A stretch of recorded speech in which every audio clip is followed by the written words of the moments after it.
नमस्कार दोस्तों। रशिया और यूक्रेन के बीच क्या अब चीन भी शामिल हो चुका है? क्योंकि हाल ही में मंगलवार को जेलेंस्की के द्वारा मीडिया के सामने एक बात रखी गई।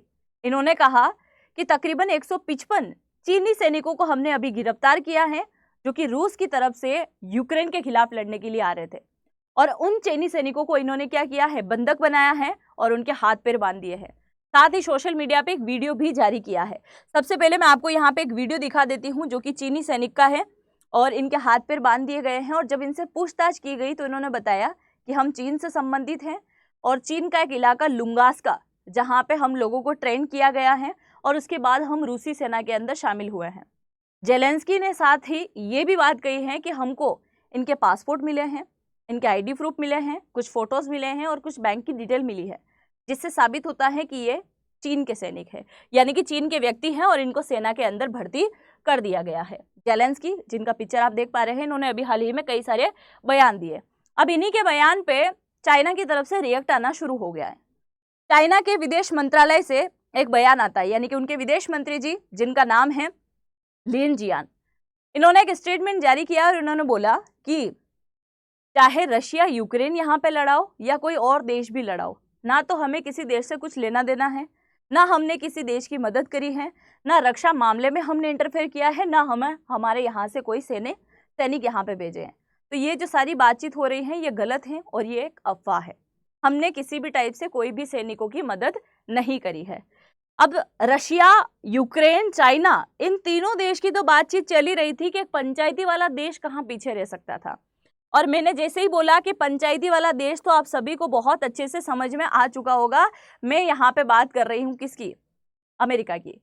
उसी समय अमेरिका की तरफ से एक व्यक्ति जिनका नाम है ट्रेमी ब्रूस, और ट्रेमी ब्रूस ने एक स्टेटमेंट जारी किया और उन्होंने कहा कि चाइना हमेशा ही रशिया का सपोर्ट करते आया है और इन्होंने उनकी मदद जो है रक्षा मामले में भी करी है, इलेक्ट्रॉनिक मामले में भी करी है और इसके साथ साथ अभी कुछ टाइम पहले ड्रोन सहायता भी दी थी, जो कि सैनिकों के लिए काम आने वाली वस्तु है।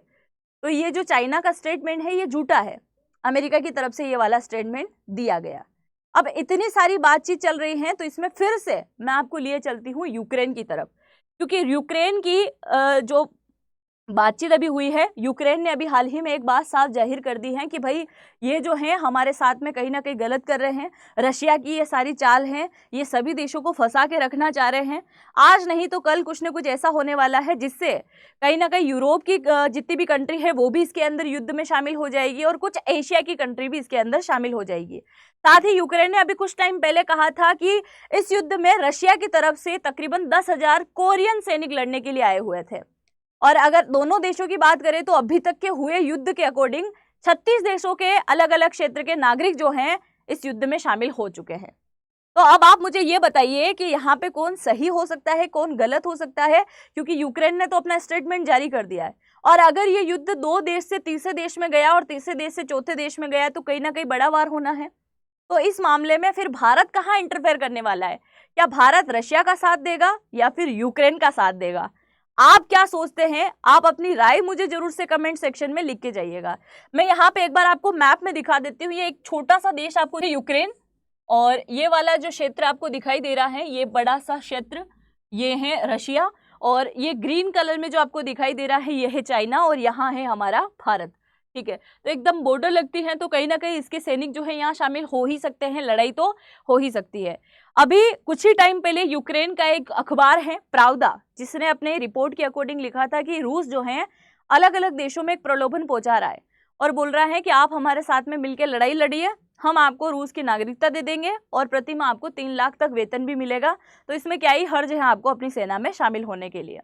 दूसरा, अभी कुछ ही टाइम पहले एक बात आई थी रशिया की तरफ से, न्यू चाइल्ड जो है इन्होंने एक पॉलिसी निकाली थी जिसके अकॉर्डिंग रशिया के अंदर जनसंख्या कम हो गई और रशिया में जो है एक स्टेटमेंट जारी कर दिया गया कि आप जितने ज़्यादा बच्चा पैदा करोगे, जितना बड़ा परिवार होगा उतना ही बड़ा परिवार आपका आदर्श परिवार कहलाएगा। यानी कि 18 से 25 साल की लड़कियों को ये कहा गया कि यहाँ पे क्या करो, बच्चे पैदा करो।